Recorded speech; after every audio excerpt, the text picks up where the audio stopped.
No.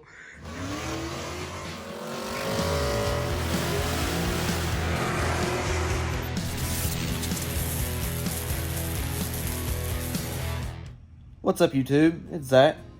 Make a quick little video for y'all about what you can do if you have an Ls Swapped S10, what you can do to make yours a little bit faster, a little bit quicker, sound a little bit better, and perform just all around better. But I'll get started and I'll look a couple things up and show you guys here on my computer and make a list of everything you need, maybe a price range. There's not a whole lot that you really need. I don't have a whole lot done to mine for it to go bottom 7s in the 8th mile, and we're knocking on the door of 10s in the quarter mile. So the basic things that you need for your LS engine to make more power, if you know how to make power, then this video is not for you. If this is your first time trying to make power, then you're in the right place.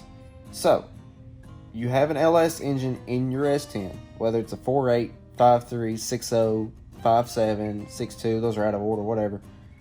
Any of those. This applies to them all. The quickest way to make some power is by doing a cam swap. And I'm going to use my cam for an example. This is a Brian Tooley LS1 Stage 3 naturally aspirated cam. It's $389.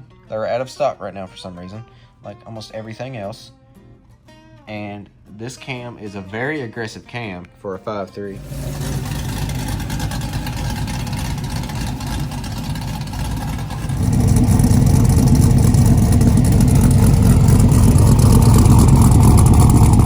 It is a 231, 242 duration with a 617, 592 lift and 112 plus 2 LSA.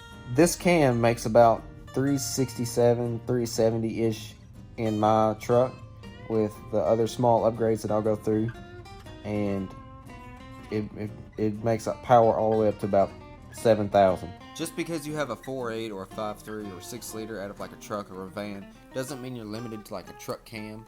You can get a LS1 or an LS2 or LS3 car cam for your engine. It's going to make good power.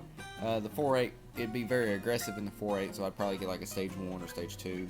Mine is a truck motor with a Corvette cam in it, and it makes great power. It loves nitrous and it screams. And also, when you do a cam swap, you're going to want to change the lifters out because you've got the heads off. You don't have to take the heads off. I didn't on my last swap. But if you've never changed your lifters, go ahead, change them. And your valve springs. Now these here are, I believe these are the ones that I have. I ordered mine a pretty good while ago. The 660 dual valve springs, and mine were a little bit more than this, so I don't think this price here is accurate. But on the valve springs, you need the titanium hardware. You don't need it, but they're stronger. I don't necessarily know what the locator is, so we're gonna go with stock, and the seal color doesn't matter anyways. So I mean, it says $299. I think I paid $360 for mine a little while ago. If you have stock heads, you might want to consider upgrading those too. I have 862s on mine. They are unported. They are factory.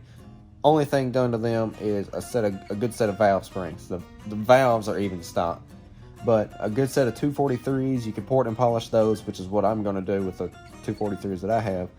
They will help make more power. Another way to make some decent power to go along with the cam and the valve springs and all that is an intake.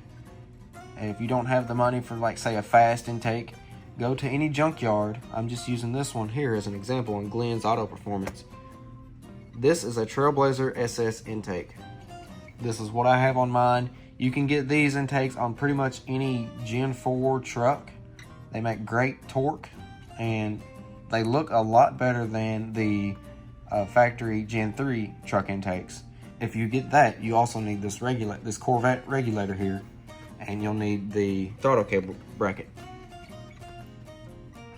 You can get that and an assortment. You can see how expensive these intakes get, but you can go to it, like I said, you can go to a junkyard and get one off of a wrecked truck or something for like probably $30–40. When you get your intake, you also want to get a decent sized throttle body. See here, the Holley Sniper one, the 181, that's a lot more than I paid for mine. I don't actually see mine on here. Okay, for some reason, I'm not seeing any of the cheaper throttle bodies on here, so I guess we'll just have to wait on the throttle bodies, but there are some that are a little bit more expensive and good quality, like the Fast and the Holly Snipers and the other ones. But a good throttle body is also a good small upgrade. Another upgrade would be like an exhaust. A full exhaust with an X-pipe, H-pipe, a chamberless muffler, that way it's just straight through. It'd be loud, but it would flow really good. If you're trying to go a little bit faster and you have an automatic, throw you a shift kit in it, put a torque converter, an aftermarket stall torque converter in it, and upgrade it a little bit, build it up a little by little, and just make it shift good and be reliable. And if you have a little extra cash and a little bit of like maybe some know-how about tuning, you can get a small cheap nitrous kit, whether it be a dry shot or a wet shot. I have a wet shot on mine with the 150 jets. So it's not rocket science to make your truck faster, but you do need to spend a little bit of money to do it and do it right.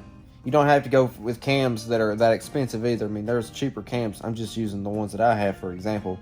It works good, it performs excellent, and it sounds awesome. Kind of a boring video, I know, but thank you guys for watching. Make sure you click thumbs up, comment, share it, send it to your friends, subscribe, and we'll see it